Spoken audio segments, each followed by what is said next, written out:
দেশনেত্রী বেগম খালেদা জিয়া তার ভোটাধিকার প্রয়োগ করেছিলেন, সেই ভোটের বাক্সে ব্যালটটি তিনি নিজে হাতে ধরে জাইমা রহমানের হাতে দিয়েছিলেন। জাইমা রহমান ব্যালটটি বাক্সের মধ্যে ঢুকিয়েছেন। এখনো বিভিন্ন ডকুমেন্টারিতে দেখবেন সেই জাইমা রহমানও কিন্তু রাজনীতিতে চলে এসেছে।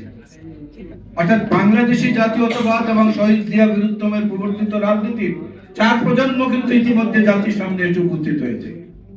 কারণ হচ্ছে 5ই আগস্টের আগে, ফ্যাসিবাদের পতনের আগে জাইমা রহমানকে সাথে নিয়ে কিন্তু আমাদের ভারপ্রাপ্ত চেয়ারম্যান এই বিপ্লবী জুলাই যোদ্ধাদের সঙ্গে বৈঠক করেছেন, আপনারা সবাই জানেন। সেখানে জাইমা রহমান তার পাশে বসা ছিল। 25শে ডিসেম্বর, এটা হচ্ছে খ্রিস্ট ধর্মের অবলম্বী যারা আছেন তাদের জন্য বড় দিন। বাংলাদেশের এই দিন কত বড় হবে এটা এই মুহূর্তে বলা মুশকিল।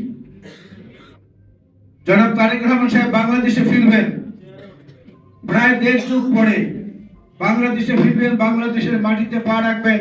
তার বাবা মায়ের স্মৃতি বিজড়িত, তার নিজের ছোটবেলার কিশোরের সেই ঘুরে বেড়ানো বা রাজনীতি করার যে স্মৃতি, সেটা তাকে কতটা উৎপেলিত করবে এবং সেইটাকে দেখার জন্য, বরণ করার জন্য বাংলাদেশের মানুষ যে আগ্রহ নিয়ে অপেক্ষা করছে, সে আগ্রহের অবসান সেদিন হবে।